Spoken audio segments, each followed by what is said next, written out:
Welcome into the Otson Audibles podcast. I'm Matt Prehm, Erik Skopil on the show today. We'll have Jared Mack later on this week or next week getting his input on the football program. He's currently golfing, so highly wish we were there. It's our off day from a fall camp perspective. It's the 7th. They've now had 7 fall camp practices. Erik and I felt like this was an opportunity for us to hop on and kind of unload the notebook, the brain dump a little bit about what we've seen. We've now been able to see, Erik, 2 sessions of practice, a lot of stretching, a lot of special teams work. We got to see some mod bracket. We got to see some indie skill. It's been the classics. Yes, the all-time classics. And Dan Lanning yelling at guys that are not running hard. That has happened.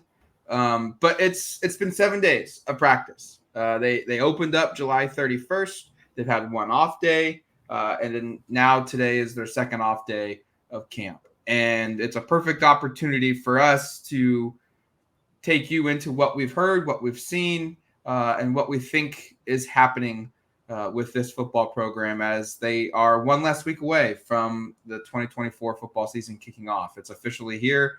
They're in the Big Ten. The Big Ten logo is on the football field. The Big Ten logo is on the patches of the jerseys. And we've seen a new uniform reveal on top of that and a new social marketing program. A lot's happened in the last week. Yeah, Oregon's doing Hard Knocks, and it's pretty cool. And I want to talk about that later on. But, this is – and it's probably not unusual for people in our profession, but this is like my favorite time of the year. There's so much excitement, all the new faces, all the new stories, kind of getting a sense for what the team will be.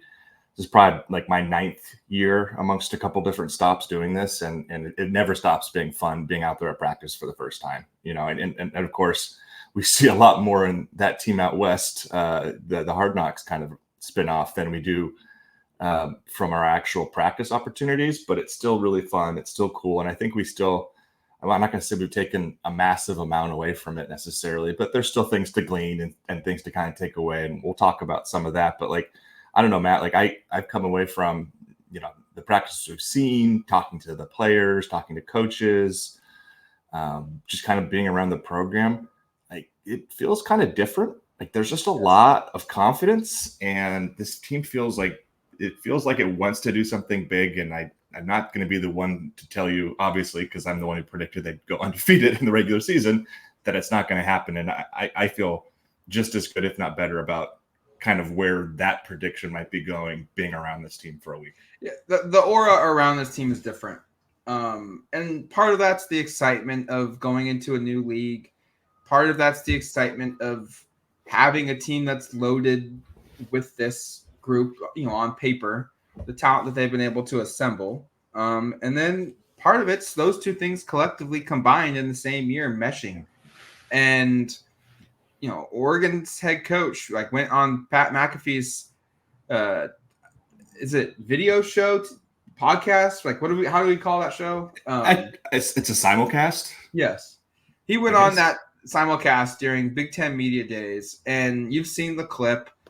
They've used it in the Team Out West video of, we're not afraid to get people upset about what we're doing. I'm paraphrasing. That's essentially what it is of, we're a program that's not afraid to toe the line across, is this going to make people upset? And then they, quite frankly, Oregon in the history, they've passed that line. They've stepped over that line. They've stood past, steps past that line. And this is a team that feels like they know they have the ability to back up the talk. They know they have the depth to back up the talk. They've got a marketing team that's going to just produce a ton of content, a ton of insight, and some of it's going to be bad, some of it's going to be awesome. Like the team out West, the access we get, we've never seen before.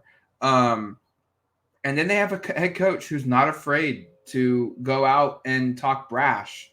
And that was not really Chip Kelly's style. It was definitely not really Mark Helfrich's style. No, he didn't talk brash. Taggart did, but he wasn't long enough to let it sit and marinate. And then Mario, at times was, it felt more manufactured. I don't think this is manufactured at all. And I was going to say, the thing with Mario is I remember the most kind of dominant or assertive he felt was behind closed doors. Yes. Like, remember that Washington post-game speech that they leaked? Yeah. And it was like, oh my gosh, this is what we wanted. But when he was in front of the camera, not that he was, pristine by any means, but it was not quite the same energy. Yeah, I agree. I mean, and Dan isn't with us particularly. He isn't all that evocative, I guess. But no. You can see behind closed doors, and certainly when he's in a national stage with a lot of eyes watching, like he's not afraid to kind of mix it up and say whatever's on his mind. And obviously, this is a program with, like I said earlier, a ton of swagger right now, a ton of confidence. And it starts with Dan. You see it with Dylan. You see it with Jeff. You see it with Tez. You see it with Evan. There's all these guys. There's just a lot of really confident players. And I think that sort of temperament, I brought it up a little bit with Yogi Roth last weekend when I spoke with them. You need that kind of temperament if you're actually going to try to achieve big things. And obviously this year's team, that's where its goals are. Yeah. And that's kind of where I was going to go, was that the trickle-down effect of, you've got a confident and strong head coach who knows how good this team is. That will trickle down to the players. And you and I were talking a couple days ago at practice of just like the demeanor, the swagger of Dylan Gabriel at quarterback is different than Bo. And that's not to say like Bo didn't have confidence, or that didn't say like Bo wasn't willing to go out and trash talk, because he did all those things. But like Bo was very reserved and was very calculated. And if he did say something out there, he was very calculated in how he said it. And Dylan hasn't said anything that's like earth-shattering trash talk, cliche. Hasn't even come close to anything of that. No. But like his confidence just comes across different. And I think it's more in line with like what a Jeffrey Bassa is like. It's more in line with what a Tez Johnson is like. These guys know they're good, and they know they've shown in the past that they are good. And it's that level of confidence that it would not surprise me the slightest that if Oregon plays like we think they will this season, it's going to be kind of a Ducks versus them, pulling last year's theme, where you either are a fan and you love the team, or you are so angry they are so good because they're going to let you know it. Yeah, they're going to play with an edge. There's no question about it. All right, practice. Let's start with injuries front here. For the most part, like knock on wood here, this team seems to be healthy, and we don't want to make too much of this because like we'll use Jerion Dickey as an example. The first practice we were there, we got to see, he was in trainers. He wasn't participating in a lot of stuff that we were able to see. And then the next day he was in cleats and was back to normal doing other things. So like this is notable stuff, but at the same time, it's the first week of fall camp. Don't freak out. Yeah, and here's the cool thing. 85 out of 85 scholarship players participated on Tuesday, which was the first practice we got to watch. So if that's an indication of a relatively healthy team, I don't know what is. Like, if I should say if that's not, because that's unheard of, really. You just started camp that. Usually you've got a couple lingering guys, and you've got some of that because Jaleel Florence was in trainers, didn't look like he did much the first day. And I would expect, based upon the conversations we've had, that he's the one on the team right now. I'm just not sure what the plan is. It kind of seems like you get mixed messages, like, oh, he's out there, he's improving, but no one seems to be talking about what's going to happen long term. And I hope he's healthy. He's a really talented player. I think it's a huge victory if he plays in September. That's probably true. That might be a good way of putting it. Yeah. Dave Iuli, Amarian Winston, you mentioned Jurion. Those are the guys who were in trainers. The first day we were out there, the three, not including Dickey, were also in trainers on Wednesday. Good news is like Noah Whittington looks great. If you've watched that team out west, you got a pretty good idea of where he's at. He's actually already talked on record with us at Oregon's Team Media Day. We broke some of that down. I think he looks fantastic. I think he looks ready to contribute. I don't think there's any question. Trying to think if there's anything else from a health perspective, because I think that's basically it. So, you knock on wood like we did earlier, but like the first scrimmage is on Saturday, we should say. A lot will come from that. We'll see what comes out of that from a health perspective. You hope they're still at 84, 85 guys healthy. Oh, we did have an absence on Wednesday. That was redshirt freshman Ashton Porter, an outside linebacker. Should note that no idea what that means in terms of his long-term health. He might have had a dentist appointment or something. Who knows? Yeah. He can't predict. But yeah, so 85 out of 85 on Tuesday, 84 of 85 on Wednesday. I'd say it's a pretty good way to start camp.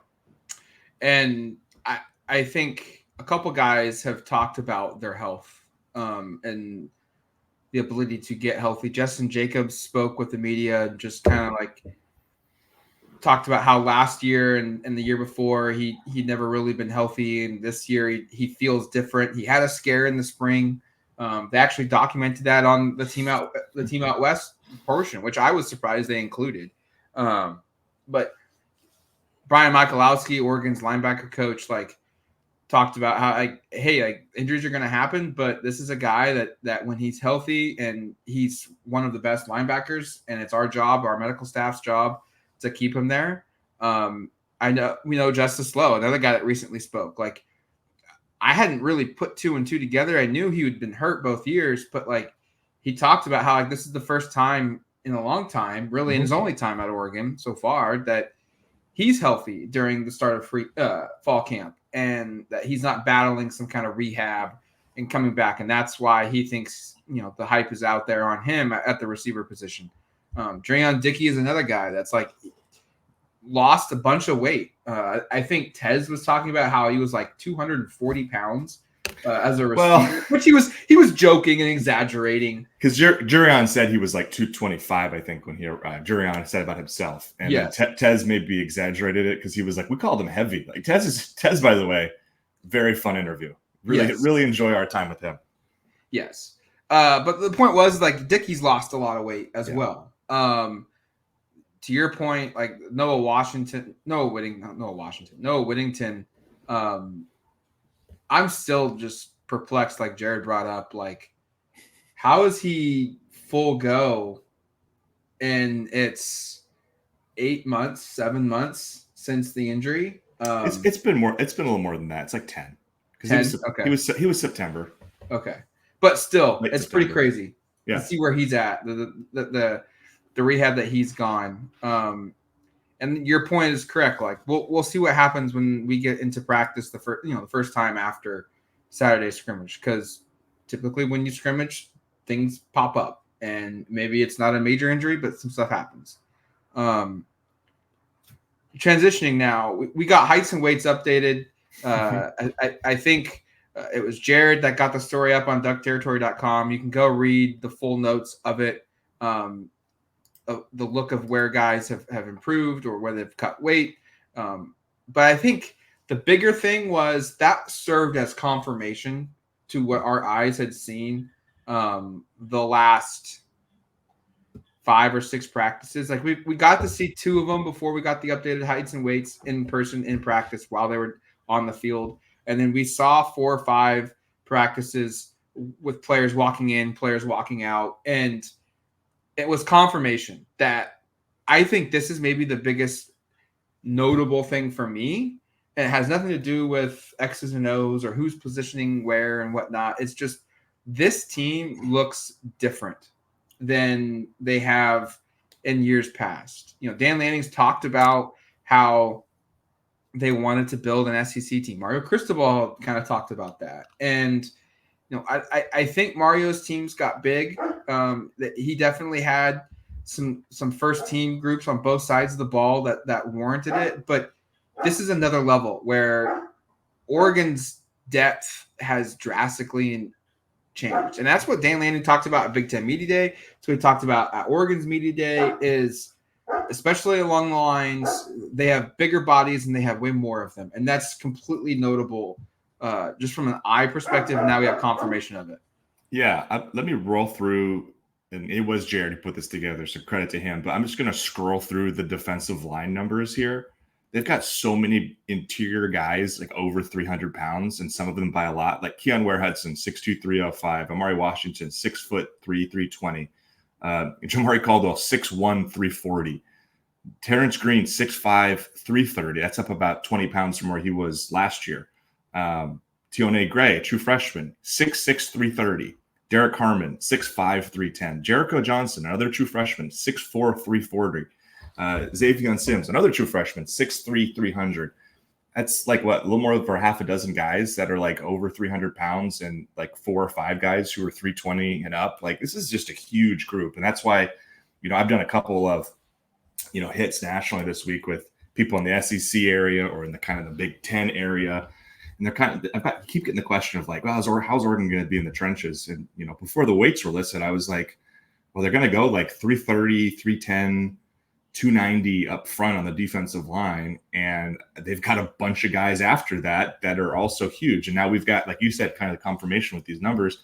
And the name I didn't even mention here, and it's not a huge weight gain because it's only 5 pounds, but Jordan Birch, 6'6", 295. And again, that's a guy who will be playing hand down as a defensive end. He played like 30% of his snaps last year, standing as kind of a hybrid outside linebacker. So, and that's a guy who'll be playing in space at 295 pounds. Oregon's had 6'6", 295 guys. Eric Armstead, DeForest Buckner come to mind. They were top 20 picks in the NFL draft collectively, both of them.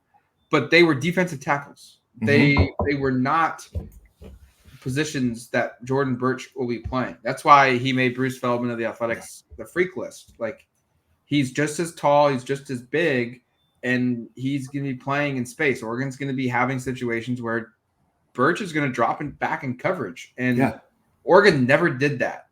It's different defense, different time, but that's the caliber of player, that's the caliber of athlete that this program has been able to add to its unit, where the defense, the players, the size, the sheer strength is different. I had one more thought, Matt, just kind of right in that topic. The thing that stands out is when Erik and Buckner arrived, like, again, 10 years ago, these guys, as you said, were playing interior, but they capped out at like 295, maybe 300.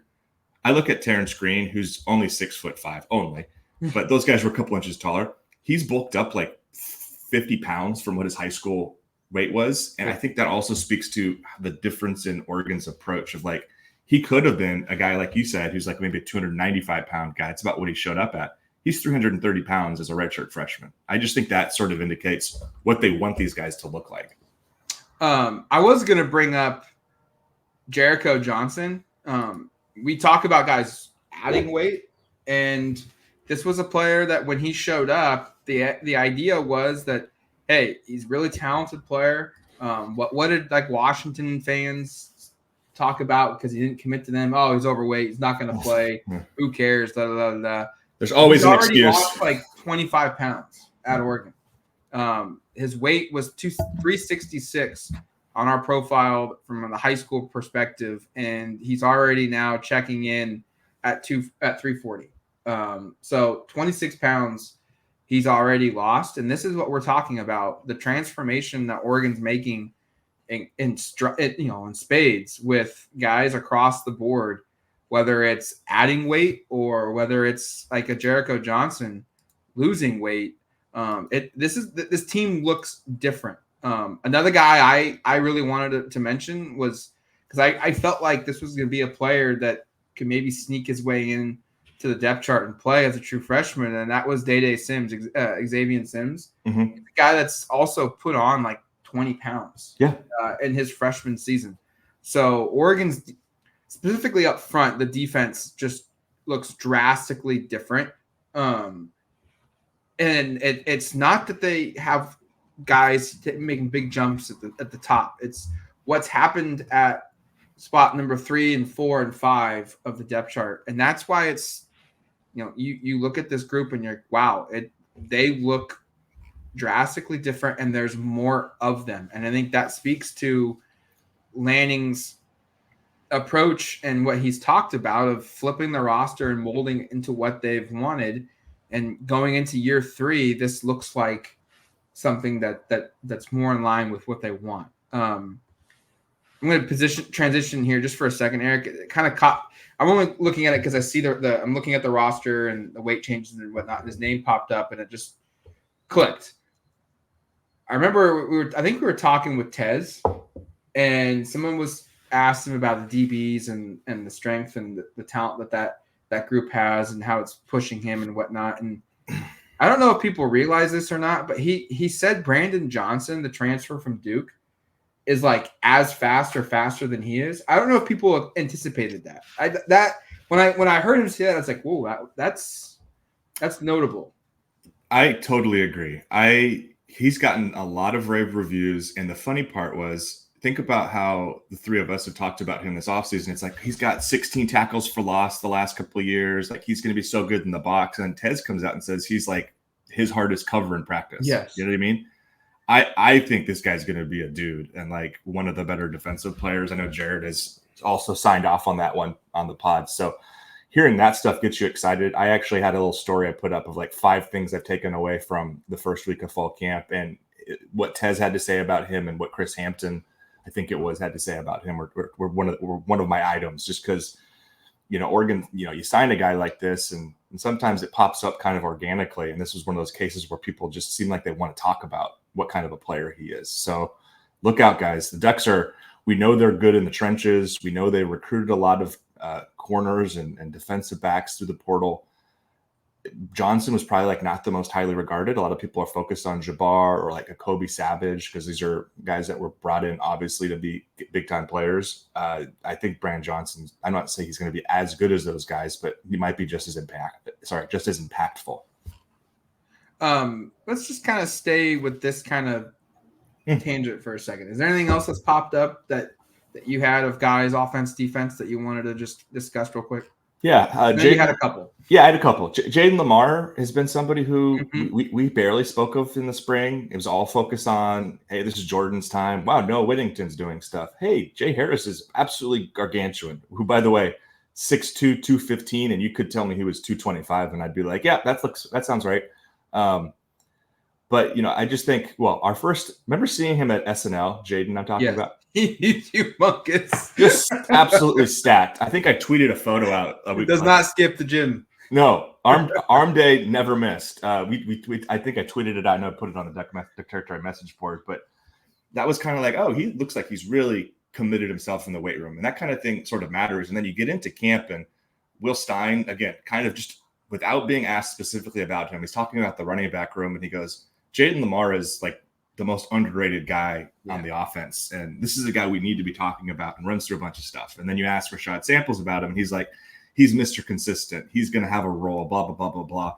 And, you know, I kind of came away from that going like, okay, like maybe he's going to push and play, you know, he's not going to, you know, Jordan James is still going to get the bulk of the carries. I think assuming Noah Whittington, again, knocking on full wood, is back to where he's been, I still think he's your number 2, but like maybe Jaden Lamar is going to be your number 3 guy. Like, I don't know. I mean, Jay Harris certainly looks the part too, so I don't want to take anything away from him. But I've sort of come away from some of these conversations being like, yeah, you're right. Let's not sleep on him. Maybe he was Oregon's 3rd running back at the end of last season once Noah went down. And, you know, physically, he really looks the part in a way that – what is he listed at now? I didn't even look. Let's see. They've got him at 5'11", 200, which was exactly what he weighed last year, which is funny because I thought – which does not look anywhere close to – he looked like he gained weight to me. So anyway, that's a name that stood out to me. And then I guess just one more thing I'll say is we've made it a big story. Primarily James Crepea has made it a big story, but Poncho snapping has been talked about a lot, and it's been pretty positive feedback. And I think that's really important. Like, if we're being honest, if there's a place on this offense, which again, everybody's really high on, that kind of makes you a little concerned, it might be just the fact that you're breaking in a brand new center who's really never done this before. And he had a couple of iffy snaps in the spring game. He talked about it before the bowl game. That was kind of a thing that he was worried about. Sounds like things have gone much better there. And again, haven't seen a ton of him snapping in practice, but he did have like the single-handed most impressive rep where he just absolutely pancaked Amari Washington a couple of days ago. Again, we don't get to see a whole lot out there, but when we do see something like that, we're like, okay, talk about that. That was fun. So I just wanted to throw his name out because I think that sounds like it's going about as well as it can. Yeah, and center's one where like I don't think we're going to get the true story on that until games start getting played, because I agree. Yeah, it's not a position where like, oh, Dan's going to just come out and say, oh, Poncho had snapping issues today. Like, he's not going to say that. And then the quarterbacks are smart enough where they're not going to say that. And then maybe it just falls on Poncho himself, letting virulent slip come out, and guy struggled today at snaps. Yeah, that's true. That's true. Good point. But like, the tail end of that was we've gotten a pretty good idea of like when coaches are just kind of giving us word salad, and what they're saying is maybe true, but maybe not the full story. And none of those like red flag, antennas have popped up when everyone's talked about Poncho. It feels like it's all genuine. No one's trying to cover up stuff. Like I asked a question about somebody recently, and the coach was just like, "Oh yeah, he's doing good. He's trying hard. He's attentive in practice." Like that's kind of code. Like, hey, I don't really have a lot of good things to say right now about this guy, and so like none of that's come up with Poncho to defend your point, because I do agree with you. It's a big story. It's a good story. It's notable that we're not hearing anything bad come out of the center position, because if you can't snap the ball, the offense can't go. And we all have to be rooting for a guy who goes by Poncho. I just think that's like got to be like a universal rule. Oh, I had one thing that just popped up in my head, and then I think we should finish maybe talking about the Hard Knocks document.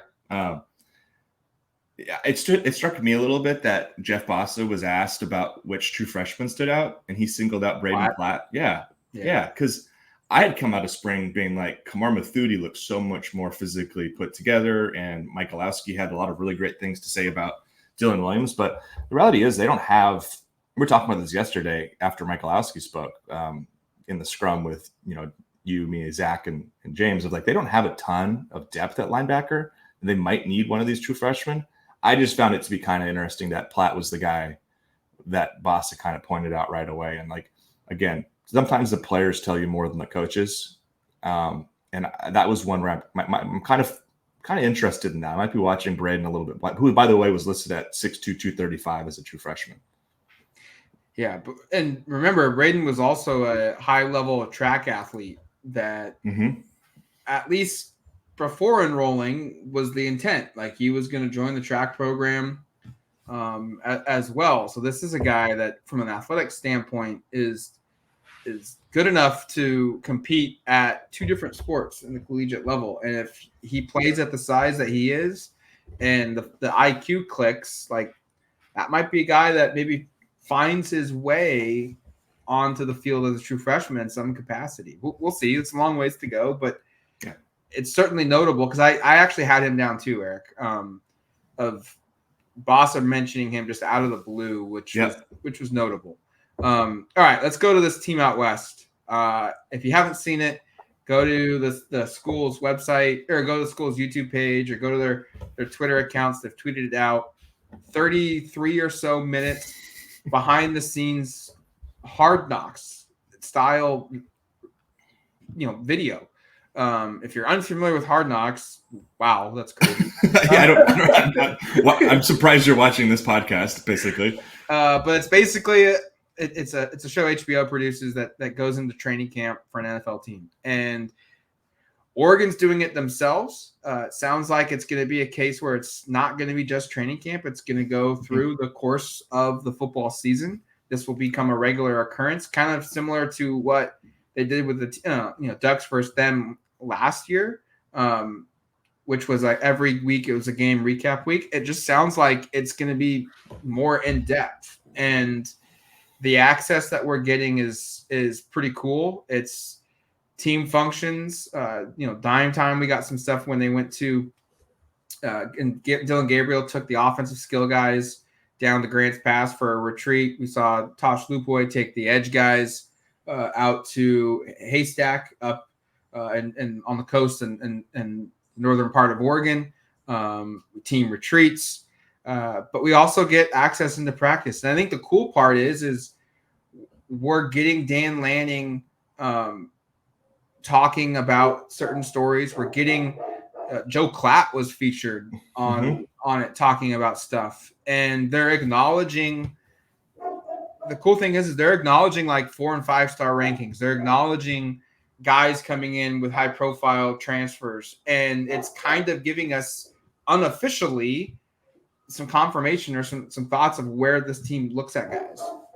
Yeah, that's been so a couple of things really stand out. And I agree. It's definitely way more access we get in terms of watching practice and watching highlights. And it's also, to your point, like Dan doesn't give us really much of anything about position stuff. And he's on there at one point in the coaches retreat talking about the cornerbacks and their defensive backs, basically being like, we've got some veteran guys, we've got some young guys, we've got nothing in between. We got to figure out. And so like kind of talking about how like that's a place that there's some urgency, or I don't want to say concern because he certainly didn't, but like that's the thing that we're kind of focusing on. And he has, if we were to ask him that question, he would never next question. Yeah, basically, I mean, he'd do a better job than that because he's really good at shutting down questions. I think that's like one of his top 5 traits. It's like, that's a joke. He's probably better at a lot of other things, but he's very good at limiting, kind of taking the top off of the question, if you will. So that part's been really cool. Hearing a little bit more about like Noah Whittington and Justin Jacobs' injury, seeing how Austin Novosad like kind of really feels about bringing in these transfer quarterbacks. Like, I don't know. I think it's really cool. I think it's really well done. I've watched it twice now. Yesterday, I actually watched it right after Max or HBO, whatever produces it now, just dropped the first episode of this year's training camp with the Chicago Bears. So I watched that, and then I jumped right into. And I'll be honest, like the production quality is like 95% of what Hard Knocks is. Like it's really, really well done. I think I appreciated Ty Burrell's narration a little more the second time. We kind of talked about it yesterday. The first time, yeah, it's not perfect. It kind of feels like he's doing a Liev Schreiber, who does Hard Knocks, impression. I was less bothered by it the second time, but it's by the way, it's really cool. They've got Phil Dunphy. Oh, 100%. Phil Dunphy's on here doing this. It kind of speaks to the brand and all that, but I get some of that. I'd actually be curious to see what our listeners think in the YouTube comments about Ty in particular, but regardless, this is really cool. It's something that I think we're all going to be like, as beat writers, we're almost getting more information. We're going to be probably all season referencing. Yeah. I remember in, the 4th episode of that Team Out West, they talked about this, 2 months ago. We'll probably be referencing that just the same way we would be something Dan said in the press conference or a thing we saw in practice, because like we said earlier, frankly, we're getting way more access from this than we do from anything we actually get to go see over at the HTC.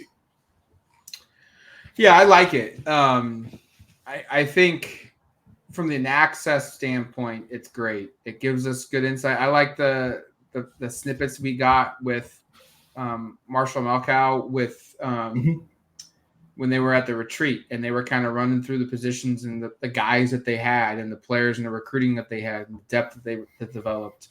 I like it. It peels back the curtain a little bit. And the unfortunate thing, it's not unfortunate, but you see this and you're like, wow, this is awesome. Now the standard is set, like what they say on the field all the time. Like, I'm really excited to see what the second version, the third version, when games start, what's going to happen. If this team loses a game or two, how much access do we get? And what do we see? Because if you remember, the Ducks versus them, when they lost, they didn't show it. They didn't release them. Mm-hmm. And I think that's almost like the real, from a journalism, from an entertainment content standpoint, like you wipe away the interest in the fandom in the Ducks. Like, how does this team respond to adversity? And what are we going to see the process of them handling adversity? It's going to be awesome. I'm excited to learn more about it, how often they're going to do it. All I know is they're supposed to do it throughout the season, but we don't know the frequency of it, because I imagine it takes a ton of time to do these. It can't be a every week piece. Maybe it could, but it doesn't. I don't know. Yeah, I'll be very curious to see how. I had thought this was just a training camp thing, but it sounds like you've heard, Matt, that it's going to be a throughout the season thing, which is gets you even more fired up. Awesome. Yeah, it's really cool. It's very fun to see, and it's watching Oregon are Hard Knocks, not something I thought we'd have this year. No, not at all. Not at all.